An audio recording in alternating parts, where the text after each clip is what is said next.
Hi there, and welcome back to the FFS podcast.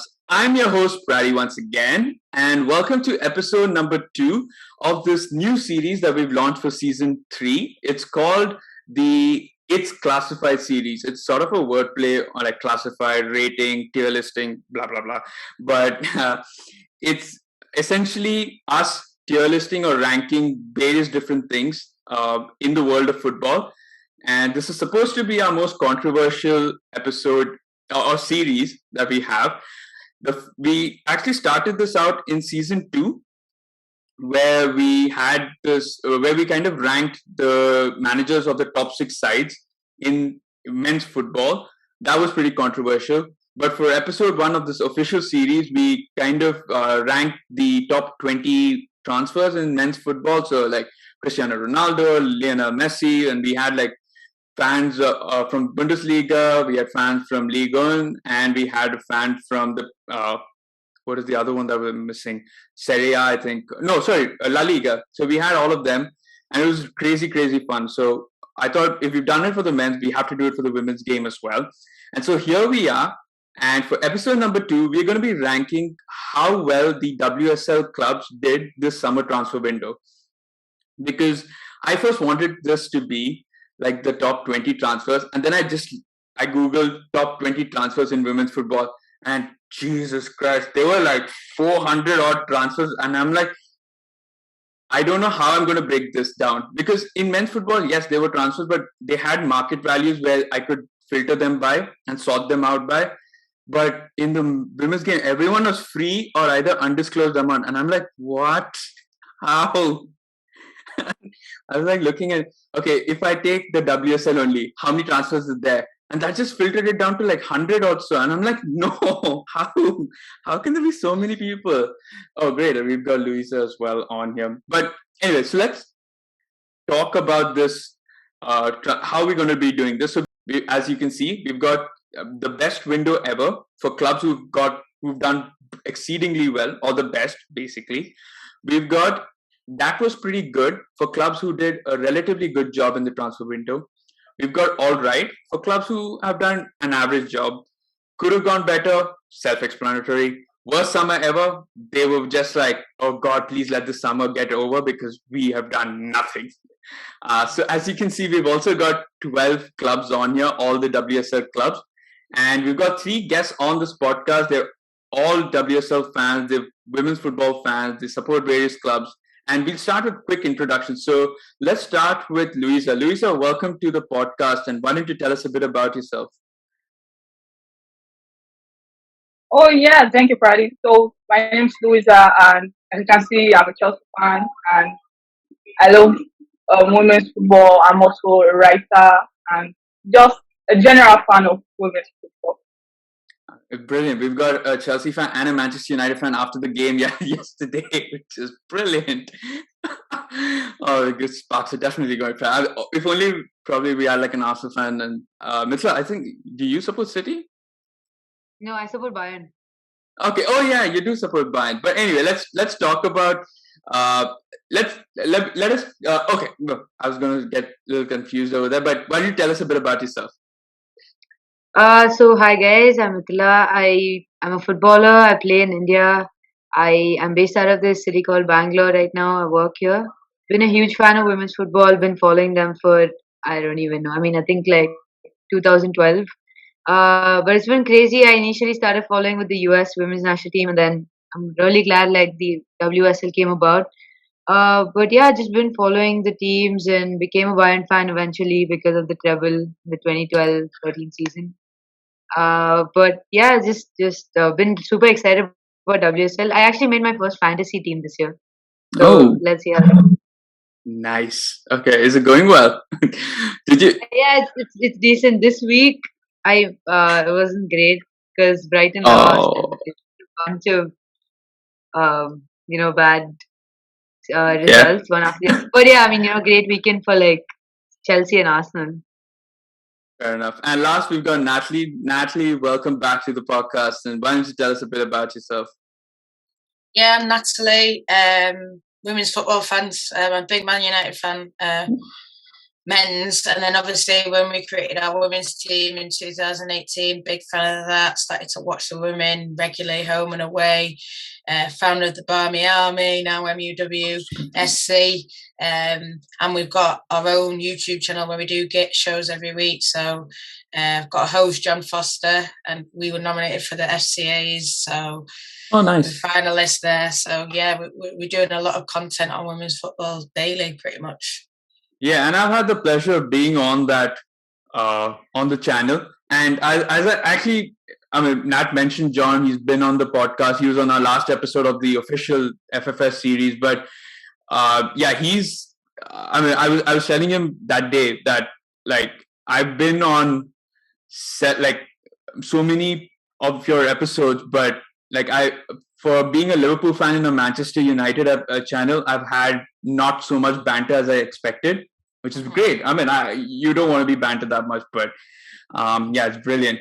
So, all right, let's not waste too long with this. Let's talk and about this the WSL and let's start tier listing them. So let's start with Arsenal, and we can go in whichever order. So I think Mithila, why don't you tell us a bit about their summer transfer window, and then we can move on to the others' opinions before we, rank them. Arsenal, I mean, I think they sort of made the biggest headlines when Tobin signed in for them. Nat's I want to know what Nat is.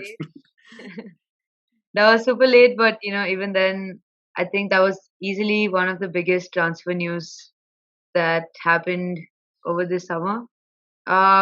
Pretty sad for them that Daniela van der Donk had to leave. They also had Jill Rood leave. They had a couple of people leaving, but I think that there's been this joke that's going around on Twitter that Jonas Edwall is in fact Arsenal's best transfer in the entire transfer window compared to all the players. But I mean, he's had a great impact on them. I think Arsenal had a really good transfer window. Their squad depth with Nikita Paris coming in, it's absolutely insane. So yeah. I don't follow women's football that much, but there was a lot of talk of Nikita Paris coming in and Miedema going out, if I'm not mistaken. So I guess to keep her as well as get Paris must be, I mean, it's a bonus for them. And now they even have Tobin, right? I mean, I think when it comes to back-to-back matches in the Champions League, I think they're going to have a good edge because they can rotate players more. They can afford to do that. So, okay. I mean, I'm excited to see them play. I mean, they basically thumped Chelsea yesterday. It was merciless. Wait, that was Man City. Yeah, sorry. Yeah, City. I mean, yeah, Chelsea thumped United. Yeah, they both blew, but they can't be that bad. Yeah, exactly. So. All right, Natalie, Mithila's mentioned twice this a person's name by the name of Tobin Heath, someone that you know very well, and I think we've had you on the podcast before, and you've spoken a lot about her and how her stay at United was. I just want to know, her at Arsenal. I think she even did the heart sign over the Arsenal badge or something. Well, I think that's it with Americans, isn't it? They go from club to club, kissing badge to badge. She kiss United badge, kiss the Arsenal badge. She'll kiss, I'm sure, San Diego's badge in a couple of months. There's no loyalty from them, really. It's not like how we have in the men's game. We was taught that Ronaldo was going to go City. It didn't happen, and I think it didn't happen because there is that loyalty. There is that kind of, you can't do that. It would have been horrendous. He just wouldn't have done that, and he didn't do it. And now he's back at United. And I think in the women's game, because there's not that many clubs, and I think Champions League was a sort of big factor. And so she went to Arsenal. I mean, I'm glad it's not City.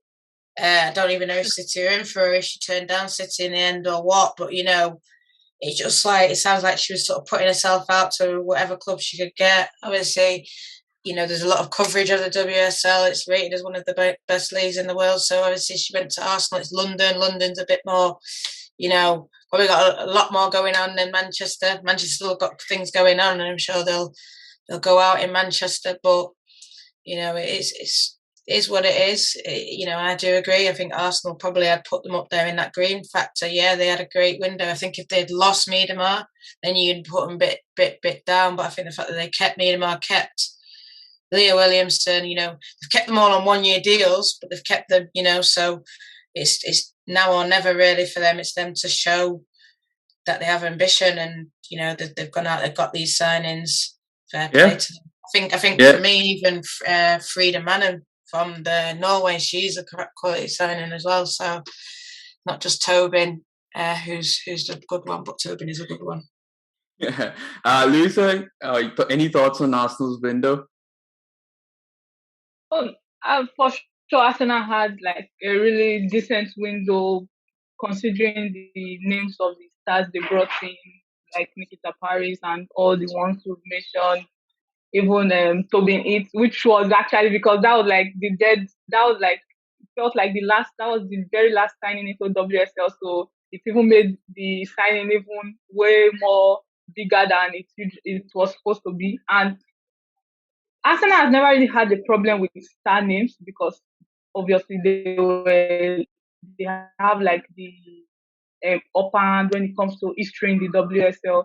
So they've always been one of the top. They will be able to attract good players. The only problem Arsenal usually has consistency because of injuries to their players. So I think one thing they and their fans should be hoping for is they signed good rehab professionals, because the games are going to come in now. They're in the Champions League, and even the Champions League games are like almost twice the amount that it was before. They've already played.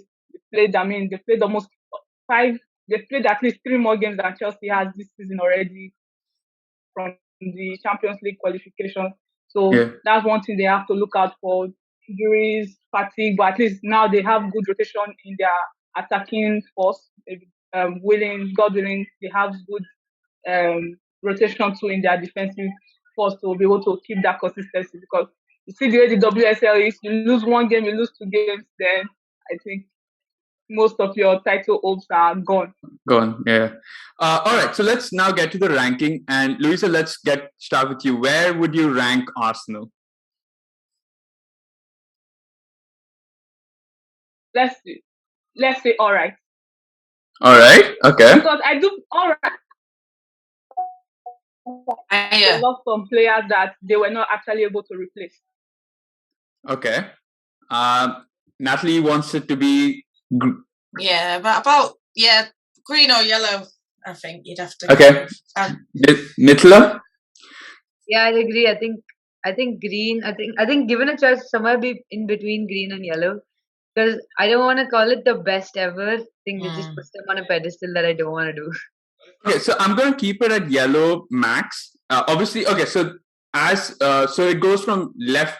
So left is the best, and as we go right, it becomes worse. So like if you told me Aston Villa was also yellow, but if I put it on right, they've had a pretty good window, but not as good as Arsenal. So if you get something like that, but I'll keep it like this. We obviously at the end can change it once we've got every sort of club in there. Yeah. All right. Let's move now to Aston Villa, since we've already spoken a little about it. So Natalie, let's talk about Villa and how was their transfer window? No, I think they had a really good transfer window. They got in Remy Allen. Remy Allen's player who's played a lot in WSL. They got in Emily Ginnek. I'm sorry if I said her name wrong, but she just scored a winner against Brighton. I think they could still maybe have done a few more signings, but they got in Hannah Hampton. For me, I think Hannah Hampton is one of the best English goalkeepers around. They got in Sarah Malin from Birmingham, but I think they got in the players that they needed. They needed a keeper. They got it in. They needed, strength around the defence. They got it in. They needed a striker. They went out and got it. So, I think Aston Villa will just be ones that not everyone's talking about as being the best, but they'll just go about their business, win games quietly, and the next minute you'll be like, look at them now, they're sitting in second. You can't, deny what they've done. Obviously, it'd be a big game versus Arsenal, but I think Carla Ward for me is a top manager up there as one of the best. So I think they've done really good. I mean, I'd say for them, you could even say they've done better than Arsenal just for what they've done, because no one's expecting it. You know what I mean? But And I guess it's also about filling the right positions. Like you mentioned, I mean, Arsenal may have gotten the big names, but is it really the positions that they needed? And like even Louisa mentioned, maybe it's not exactly replacements for the people like they lost, like Van der Donk and people like that, right? So yeah, okay, we move. I mean, Louisa was nodding every time Natalie speaks, so I want to get Louisa's thoughts on this as well with Aston Villa. Yeah, so like Natalie said, I absolutely agree with everything she said. They needed what they went for the positions they needed, so they did exceptionally well. I feel like Aston Villa, we all talk about how Everton signing went this season, but Everton just really made big name signings, while Aston Villa actually made they picked the players that they needed to fill the positions on the budget they had. Everton obviously has a bigger budget than Aston Villa, but Aston Villa did their business right and they got really good players that are not really like the ones you hear about when they get transferred, but they get the job done. So I feel like Aston Villa really did have a better summer than Arsenal. I would like to put them as best window ever, but I think perfection is not. Nobody has the best window ever. Okay, Mithila? Yeah, I'd have to agree with them. I think they got in Alicia Lehman as well, right? From West Ham. So she's been a really great signing as well. I think, like you said, they sort of filled in their positions. And I had Remy Allen on my fantasy team, so like I was super happy. But I mean, it's been great. It's been great watching Aston Villa as well. Draw against West Ham and all. So I mean, they do sit up there for me in terms of their transfer window. I mean, yeah, Arsenal did have the money to go out and do all the big names and the big signings, but I guess these guys did exactly what they needed. Carla Ward is absolutely fantastic. She's up there. Yeah, Natalie wanted her as United's manager before they got Skinner. It's like the biggest advocate. Carla Ward, I am her number one fan. Watch out for Carla Ward. She'll be at United soon, don't worry. Yeah, brilliant. Oh, all right, so is the consensus that it was a better window than Arsenal? Yes, Definitely. I think so. Yeah, I think we can go ahead. All right, nice. All right, we now move on to Birmingham City, which was Birmingham Carla Ward's previous club? Yeah, with all of the troubles and all of that. But yeah, it shows the extent of my women football knowledge. But let's talk about this. So, Louisa, Birmingham City, we know all the troubles that they've had in terms of the money that they had and all of that. So, despite all of that, how's their summer transfer window been, according to you? We discussed about Birmingham earlier on this podcast, I think, at some time back, and what they've gone through. So obviously this meant that they lost a lot of key players because obviously no one wants to be treated like the way they allegedly were last season. So a lot of their key players left. Good players came in, but so far it's still that synergy of the players they brought in, were they the right players they needed, has made me think like they could have gone better if they really wanted to improve, like the management says they are willing to improve on what they did last season. So they could have gone better with their signings. That's my opinion. Fair enough. Mithila? I think Birmingham is one of the worst. I think that for a team that had to be, I mean, I'm trying. I mean, there's no point trying to sugarcoat it, right? Oh, of course not. This is not meant for that. Exactly. So, I mean, when you're up against the women's league and up against top teams, you'd only expect teams to hold that standard up high, right? That's the whole point of being in, the entire Super League in itself. Otherwise, you'd just be sitting in the championship.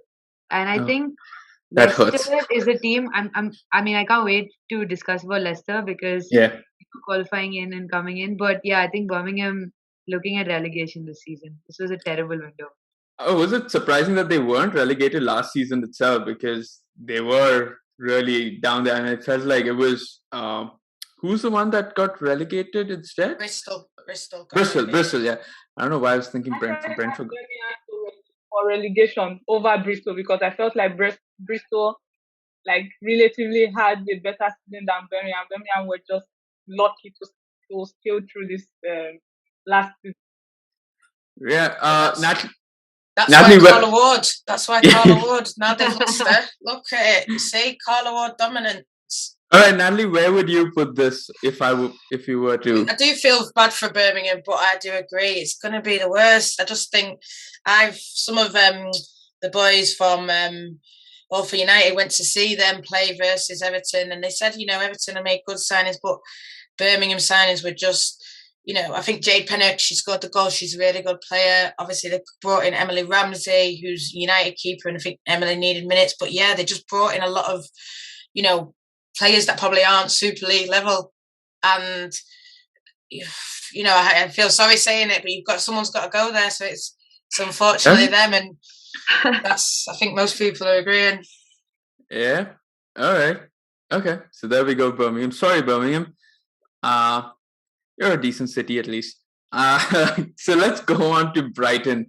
And Mithla, how have BHA done?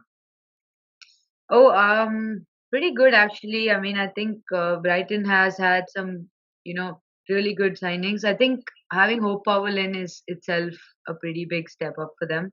I'm hopeful of Brighton this season. I mean, I agree that they did lose a match against West Ham and all that. So, I mean, I'm still a little hopeful. I think they got in Daniela Carter, right? If I'm not wrong, from Arsenal. So yeah, that's there. So I mean, it's not the best, but I think Brighton has some good hopes this season. Inessa Agman is great. We've had some really good signings as well. So yeah, I think it works. I think it works for me. They're averaging at this point. Okay, Natalie. Yeah, I agree. Danielle Carter is probably like their best transfer, and they apparently paid a fee for her. I think it was undisclosed, but that was the first time they've paid a fee, and they're looking to move in that direction. Don't really know a lot of other signings they did make, but you can just see the way that they play there as a team. And like you say, maybe it was just they needed like Danielle just to come in again, like how we said about Villa, just fill in the gaps that they needed. So I think I would go all right, because it wasn't as sort of big as Villa and Arsenal, but it was just good what they needed. And like what was just said about Hope Powell, I do think she's a good coach, and I think she'll make the players better that she already has as well. So keeping her is a positive. Yeah, Louisa. Oh, for sure. Brighton has like always gone under the radar in the league. They just go about doing whatever they want to do. So their signings have, as Natalie said, Daniel Carter was their like most notable signing, but they've really not done as much to make us think, oh, something is happening. But what they've done has been working for them so far, because they are getting results. So I would say all right also. Awesome. All right, let's move on to your club, Louisa, Chelsea. Title holders, Champions League finalists. Was there too much that needed to be done? You've obviously taken something dear from Nat's team in the form of Lauren James. But is that further strengthen the squad? What else? Did Emma even need to change the squad that she had? Obviously, everyone is aware about our problem. So many attackers, so little defenders, and we could have gone better by getting an attacker. And even Emma said that she wanted some players, but they were not available. So I'm sure she also would acknowledge that the summer could have gone better for us. Speaking about Lauren James is obviously a signing for the future. It's not like she's not a player that we need right now, but it's something that will really help the squad in terms of squad there, because we have so many matches coming in. She would definitely get a minute, but we definitely want to look forward to for future purposes, not like we needed her this summer, but so happy that she's here. our summer is below average, could have gone better because we only got one defender, and even the defender we got is a defender that is not going to like push anyone out of the starting 11 just yet. All right, now Natalie. Yeah, in terms of Lauren, I think she's someone that well, I think she's at that age where, you're a young player and you want them to play. Mm-hmm. So look at like Mason Greenwood, he's playing week in, week out, he's going to get better. And Lauren needs to play. And that was my worry going to Chelsea. Like, yeah, she's not started yet, but she's not even like making a bench. She's, only God knows what's going on with Lauren. Or, if you're behind the scenes at Chelsea, and I hope she gets minutes, because when I first saw her play, I had her down as like one of the best players.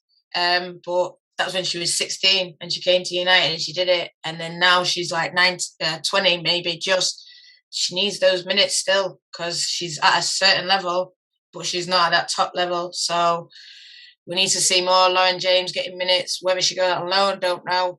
But I hope she does get the minutes, Lauren. And in terms of like fullback, obviously they gave us Hannah Blundell and she's doing pretty all right for us. Yeah, yesterday, individual mistakes. She made one of the mistakes, but I just think with her, she needs that confidence to get into her, running up and down. She actually played all right second half. So, I think there's problems deeper than Hannah Blundell, but that's what we needed. We needed an attacking fullback. We got her. So, yeah, I agree, though. It could have been better because I think Emma, there was 2 or 3 French players that they wanted. I don't know. It was taught that they went after Alexia from Barcelona. She turned them down. So, it looks like the money didn't get them everywhere.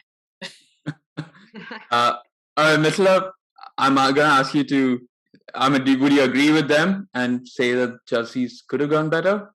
Yeah, they could have done so much better. I think we all know what Chelsea's problem is, their fullbacks, everything that Barcelona basically dismantled in the Champions League final.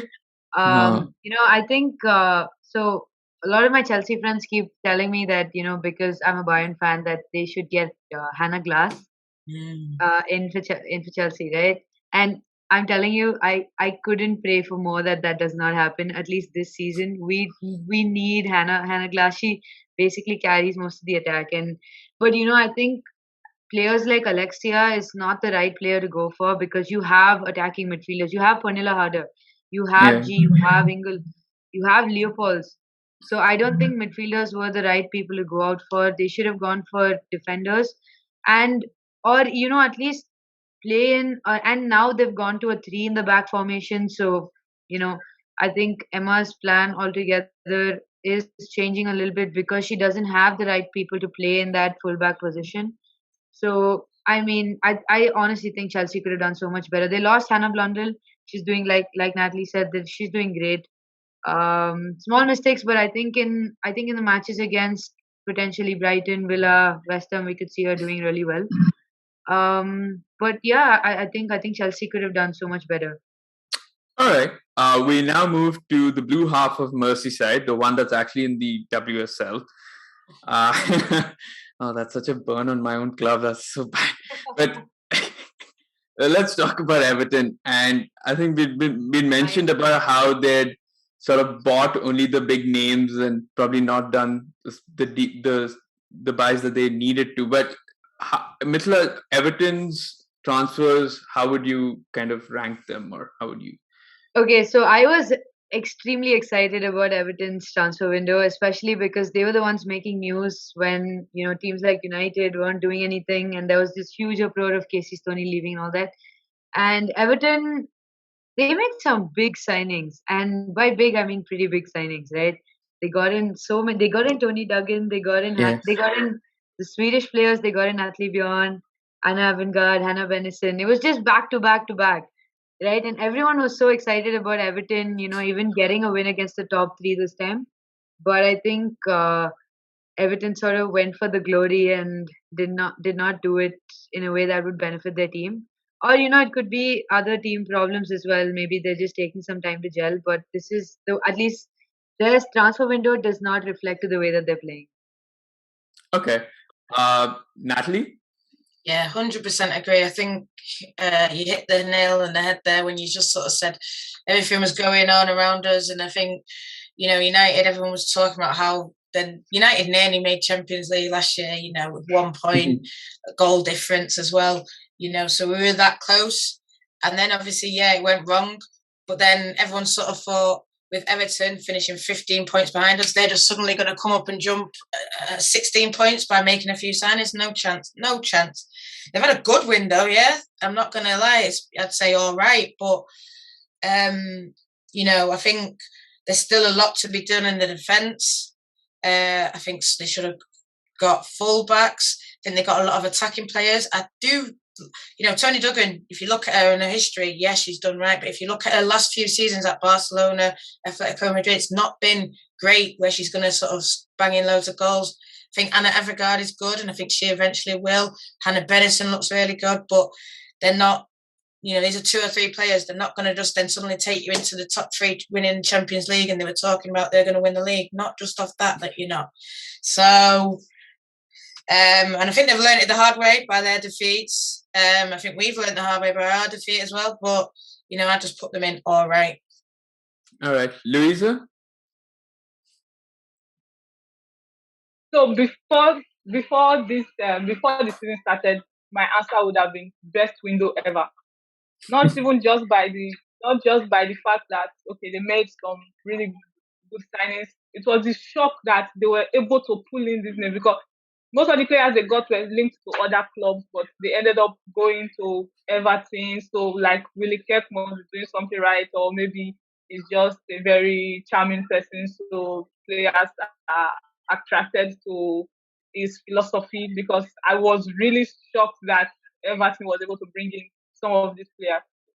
But I would still go with they were pretty good. Maybe less so than Arsenal, but thinking about it, I still feel like they could challenge for that 3rd place, especially if they continue to build on what they have right now, because they have a pretty decent team right now compared to what they had last season. Just that they also lost some key players that went to City, so that could also be a factor in where they rank. Okay, so Mithila, now you kind of have to break the tie. So it's either end of pretty good or the start of all right, I suppose. I mean, if you're just looking at the transfer window, I think it was the best transfer window ever. But now that we know it wasn't great, I'd put them under all right. All right, okay. But I guess before Brighton, like the better all right, given the star players. Yeah. Okay. Yeah. All right, fine. I guess majority wins there. All right, Mithila, you wanted to talk about Leicester City. So here we are. No, I think what I was excited about Leicester was not just the fact that they were qualifying, right? It was also the fact that they've had a pretty decent start to the league. I mean, a much better start than Everton would have ever hoped for. But yeah, I mean, it's at least in terms of investment, in terms of there's been quite a bit going around in them using the King Power Stadium for their matches and all of that. So I think in a lot of ways, Leicester has invested quite a bit in their squad. In terms of the transfer window, again, I think I would say all right, but I mean, I think I'd go with that mainly because it's their first step into the WSL. So I'm still torn a little bit between that was pretty good to all right. Okay. Okay. Louisa? Honestly, I was really excited for Leicester to get promoted because I watched them in the championship side and they were pretty good. But if I was going to rank their window, I would say could have gone better because they came in with the championship mentality. And if you notice when they play their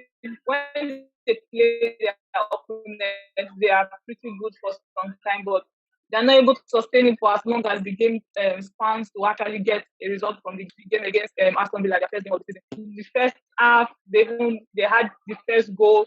Then coming to the second half, it felt like they just mellowed a little and Aston Villa took over the game. Same thing with United also. So I feel like they could have gone better. They could have brought in they could have brought in players that have WSL experience to kind of ground out the team and bring them out from that championship mentality. Okay, Natalie, your final thoughts? Yes, I agree. I mean, I don't mind. I'd put them at the end of all right, or I don't know, because they signed Jess, they signed Abby McManus. That was from us.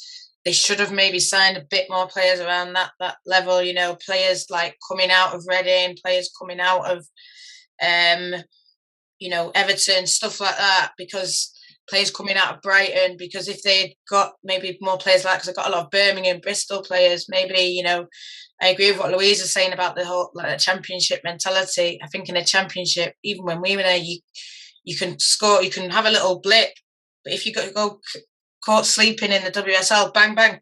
That's what Villa did. Bang, bang, 2 goals, that's it, game over, And I think you make one mistake, it's going to be a goal. And I think you got away with it in the championship. You'd always sort of score. You always knew you were going to score, kind of thing. Whereas it's tougher to score against all these teams. Even, they played West Ham and they just lost 4-0. So it's going to be a tough game for them. I'd probably put them before Chelsea. Could have gone better. Okay. I guess, Louisa, would you agree with that? Definitely before Chelsea. Okay. I mean, saying that as a Chelsea fan, that's brilliant. All right. Nat, let's go to your rivals, Manchester City. They've started really poorly, but when they signed Bunny Shaw, I was like, wow. Bunny Shaw is absolutely different class. I think she's a top class player. I know we've not seen it yet, but for me, I think she's up there. I'm half Jamaican, so obviously I'm going to rep my girl, but I think she's up there as top quality. They signed that new Swedish one towards the end. I forget her name, but she's quite a good player as well. They probably could have done more. When they lost Sam Mewis and Rose Lavelle, they would have thought, I would have liked to see them maybe sign some attacking players like that. Another strong midfielder. Can't really remember who they signed. They brought back Jill Scott. Yeah, she's good, but, it's coming towards the end probably for Jill. They probably needed more centre-backs. I know they got in Alana Kennedy, but she's really struggling. They got in Rasso, but this is all they did that all towards the end. It's like, what were you doing earlier? They just brought in Bunny, really. I don't know. I'm torn, but I'd have to hear other people before I can make my decision. But yeah, that's what my thoughts are. Okay, Mithila? I think I'd agree with a few things you said. I think it was the fact that they were losing players from the US like Sam Mewis and Rose Lavelle and Dal Kemper. I think that should have probably given them a little more of a push to sign better players. I think Vicky Losada is a great signing. Yeah. Getting her from Barcelona, but it's kind of sad that she has to miss out on the Champions League now. With City. But she was a pretty good signing. Alana Kennedy is really struggling now that I feel like the signings have been decent, but because of City's injury concerns and everything, it's just they're not playing with the full squad. I mean, an injury-free City would have been a lot more different from what we're seeing right now. So I think it's been pretty all right. A little higher end of all right, I would say, mainly because they got in. At least they but even though it was last minute, they got in Rasso, they got in Alana Kennedy. I think Filippa Angeldal, the one from Sweden, I think she's a great signing. She was killing it in Häcken. Häcken is also in the Champions League now, so I mean she's not missing out on anything. That way, I mean even for her, it's again like I'm at City now. I'm missing out on Champions League. So I think Vicky Losada and Angeldal are just they're just gonna be stuck in England. I mean, what are they doing? So I mean, it sucks with them, but I think it's been pretty alright, like a lower end of the order. Okay, Louisa? Honestly, I feel like City had a good summer, and I'll put them like if I were to put them, I'll put them after Arsenal because those players they got, those are really top-notch players. Just the only thing wrong with City right now is that they've been a lot with injuries. They've not had the opportunity to. I don't think their full squad has ever trained together since the transfer window. The Olympics, they had a lot of Olympians, and they did not have any preseason, no friendly, nothing at all. So the team hasn't actually played together, and they are currently missing about 7 to 8 players due to injury, which are not just any regular 7 to 8 players. They are missing pretty much their starting 8 players. So it's been terrible for them. The season did not start well, but I feel like their summer was pretty good, and if they had a preseason and free of injuries, they probably would have been absolutely dominating the league right now, even probably better than Chelsea. Okay. So we've got one that was at the end of pretty good. We've got one that's at the end on the lower end of all right. Where would you to break the tie? It's hard because I don't think the manager is doing that great with them either, but if you look at them all on paper, so what we're going on, are we going on what they look like on paper, or we're going on what they look like? Yeah. See, because I mean, if you're going on paper, I suppose you guys would think that Everton would have been the best window ever. Yeah, I suppose. Yeah. Well, so then I'll put them as all right just before Everton. That's what I'd say. Then if we're going on what I've seen, and I get the injuries, but I don't think the manager's doing the best with I think before Everton, the best with what he can do. I think, I'm reading a lot of City fans saying he needs to go, and we're reading that he's falling out with players. So, I'm expecting, and like I said about Bunny Shaw, I'm surprised that she's not playing a lot more and not having a bigger impact. And I think that's sort of a bit down to him, a bit down to injuries, but a bit down to the manager as well. Okay, now we move on to your club, Manchester United. There was a while, there was a while after which, we were all questioning as to whether they would actually make signings because, first of all, the manager took a while to be decided. And then, obviously, once that happened, I know we had that conversation and everyone on the All for United channel reassured me that, it does take that process and it does take time. But what did you make of it, and where would you rank them? Yeah, with United, they've always done this. This is what I think United, they don't do it like they announce who's leaving step by step. So I think that's what we saw. I think we saw there was one day when they posted that Jess had left. There's one day that they posted that Lauren probably left, that Amy left, and they do it like that, and then they start to announce who comes in. So obviously, because Casey had left, and then people had read 3 or 4 players had left, everyone was like, "Oh my God, this is a crisis." Well, no, it wasn't. There was already players. I heard about us signing Vildebro Risa from January, so those deals were already done. It's just obviously the way they announced it. Obviously, it took a bit longer with Mark, and I think there was 2 or 3 interviews that they had with loads of different people, and then obviously they decided on Mark. I do think could have been better because I think we signed players we needed. Well, Amy left, we signed a fullback, Mannion came in. I think we needed a attacking wing back on the right or left, whichever way she plays. Hannah came in. I think we needed more in the midfield. Risa came in. More strikers because obviously left, so they signed Thomas, but I just think then they've left themselves short because they needed more strikers. So there's talk that Thomas was, well, no, there wasn't talk. I saw with a knee brace on yesterday, and that's what I was going to say with. Mark said Leslie can't play full 90 minutes yet because of obviously what injuries she had last year. So there's that where they've left themselves short in that aspect up top and on the wing. I'd say it could have gone better, but I know people are saying it's the worst transfer ever. It's not the worst. It's just because I do think we signed players where we needed them, but we left ourselves short. So I'd say, I don't know, anywhere on that could have been better before or after Chelsea or whatever, but it's up to the rest as well. Okay, Louisa and Mithila, I'm going to ask you for where you think the rankings would be. So, Mithila, why don't you tell me where you think? I think in the higher end of worst. I'm not going to classify it as the worst. I think that's a little bad. So it'd be here? I would go there. But I think Chelsea had a slightly better one. So, I don't know. United was just in a bad place in the summer. I don't know. Like Natalie said, it was probably just them being dodgy in the way that they are. They just announce all of their departures first, and then create that hype and slowly announce it. But I think could have done better. Yeah, I guess we could place them in the lower end of could have done better. Mm-hmm. Okay, Louisa. Honestly, I don't know if I'm a terrible Chelsea fan, but I feel like United had a better window back.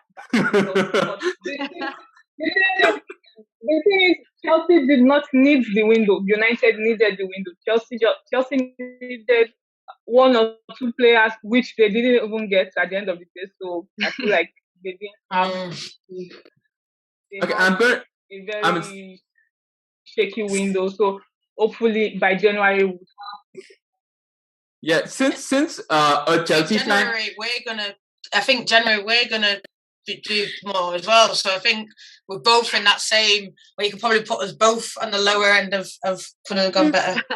Okay, I'm gonna put this before Chelsea just because a Chelsea fan herself said that Chelsea didn't have a better window. Let's move on to this quickly. So, Reading, guys, let's kind of talk about where they should be. Mithila. Reading, I mean, pretty decent. I think they're sort of still being in that whole mid-table to the lower table of the rankings. I mean, I think being in the WSL, they could have done better because the standards are getting higher. I think teams like Reading, and I feel like when the teams who are middle ranked and lower ranked start to push for better signings is when the league gets more competitive. Which I think that this time it wasn't entirely there for a lot of it. So I mean, I would say could have done better. Where? Right, yeah. So end of all right or yeah. Yeah, I think they could have done. I mean, they didn't really have enough to go by. That's like they didn't have like a signing that could make a total difference in the way that they play or anything like that. They lost Farah Williams. She's a legend to the game. I don't know. I think could have done better. I don't think it was worse than Chelsea though. Probably worse than United. Okay. Louisa and Natalie. I'm only saying this because a Chelsea fan has already said that her team is just not done well. No, I think they've done better than Chelsea.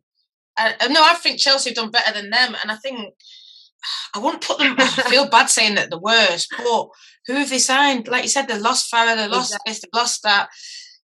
I know people could say, "Oh, well, they've done better than United." Maybe they have, but they've signed. Who did they sign? What was her name from AC Milan? I'm really good. Natasha Dowie. That's who they signed. Yeah. She's not even played. That's the only real signing I remember them making. They signed someone from the NWSL, if I'm not Didn't wrong. they sign someone from Canada? Or was that? Hold on. I think it was some change. Okay, got changed, right? I know they let a lot go, and they didn't sign that many. And like I said, Natasha Dowie was the biggest one, but she's getting on a bit. So I put them. I'd put your team, Louisa, before them, and then I'd maybe even put them towards a bit better than Birmingham, towards the worst ever. I don't know. It's up to everyone now. Okay. I feel like I think Reading and Birmingham can go on the worst ever. Yeah. Okay. Because they lost Farah Williams, they lost Just Fitchlock. Who did you get to even try and replace those people? Even they have big shoes to fill, but even like halfway, we watched them play against United. It felt like they weren't really playing like the Reading that used to.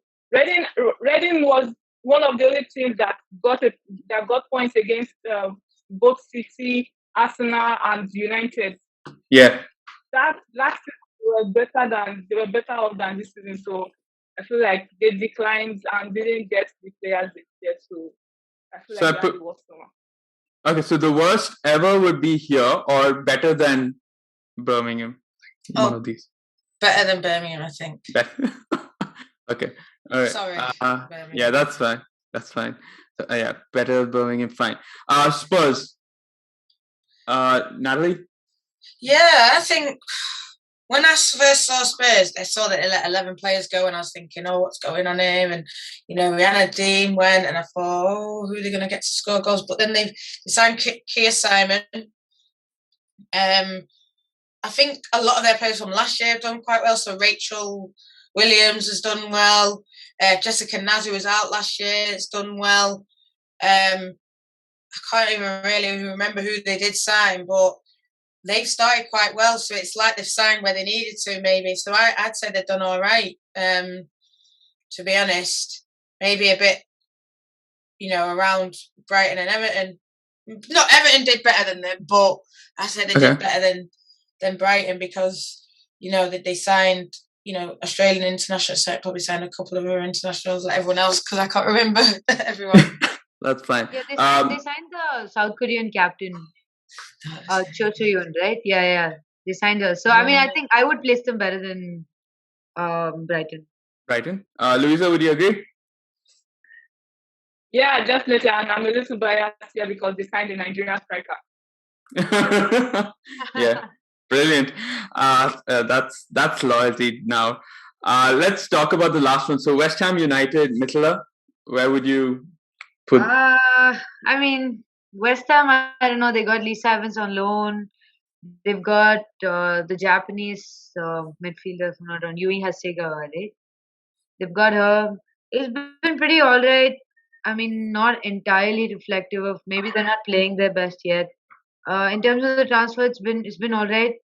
I wouldn't put them up next to Everton for sure, but somewhere along those lines. But they could have done better. I think they could have done.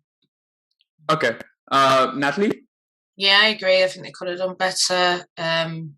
On paper, you'd look at it, but I still think, I expect them to do. I think it's going to be a fight with them, Leicester and Birmingham this season around the bottom. I think they'll just stay up because I think Birmingham will go down. But, they made good signings on paper, but you probably expect a bit more. Okay. So Louisa, where would you put them at? Yeah. This is a tricky one because when you look at it, West Ham is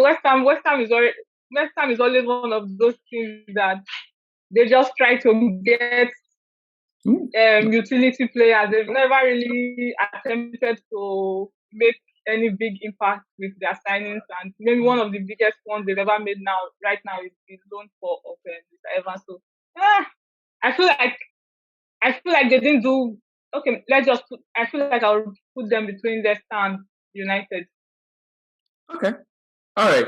So we've already set the 12 team, but there is one that is missing, which is best window ever. So do we give that to Aston Villa, given that they are top of that was pretty good? Or is there a change that we need to see that goes into? I know you probably say that there's no best window ever, but want something up there, don't you? Yeah, we just want something up. This is the worst thing. So in our first episode where we did the men's transfers, we had nothing for the worst player. So this time we don't have anything for the best player. I don't mind leaving it like this if you think that none of them actually, you can't really separate them, which is fine. Like Natalie said, if we're going to go on paper. Sorry? Louisa, yeah, go on. Yeah, go on. Oh, if we're going to, like Natalie said, we're going to go, if something like they did on paper, definitely, I would say Everton, because they surprised a lot of us the most. So maybe not everybody, but they surprised a lot of people with the kind of players they were able to bring in. So if it was on paper, Everton would have had the best window ever. And assuming they got the results also, I'm sure a lot of us would have agreed that they are the best window ever. If they were able to defeat City or draw against them, they maybe defeat Chelsea or draw against them, then definitely would be thinking that, oh, Everton has done enough to like sort of break into that top 3 tier, which would have justified the window they've had. Yeah, but I don't want to put Everton up there. I was gonna say the exact same thing. I think if we'd done this earlier and if we hadn't probably seen them play, yeah, we would have placed Everton on top for sure. Everton, then Aston Villa, Arsenal for sure. Okay, what I'm going to do, I'm going to make this exception. And just because we have a lot of consensus saying that they are the best team on paper, I'm going to make this huge jump. But yeah, just to fill it up. But yeah, we obviously people are watching this, so they'll know our reasoning behind this. So that's perfect. On paper, they had the best window. Yeah, on paper. As much as it hurts me to put Everton on as the best. It hurts me. Yeah, the best of anything. But anyway, so as you can see, this is the tier listing or the tier list that we have. So we've got Everton as the best window on paper. We've got Aston Villa and Arsenal who've done pretty well. We've got Manchester City, Tottenham, and Brighton as all right transfers. Leicester, West Ham, Manchester United, and Chelsea could have done better. Chelsea kept moving side to side always because of Louisa. So any Chelsea fans out there who think that they've done better, you all know who to blame for them for this particular result.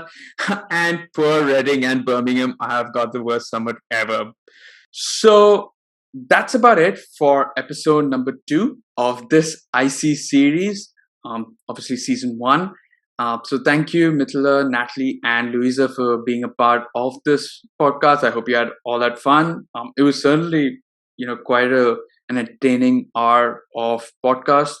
And yeah, to those of you who are watching this on YouTube, because where else are you watching it on? Please don't forget to leave a like. You can share with friends and family on social media, as well as subscribe to the channel. And if you're watching this earlier, I guess if you are a member or a patron of the podcast, then you are watching this earlier than everyone else. And please do share it. Spread the word basically, so you can let everyone else know about this membership program and the benefits that you get. I guess that's about it. So I'll catch you all soon, which is I guess on the next episode of this IC series. That's it from me. I'm your host Brady once again. You stay safe and see you.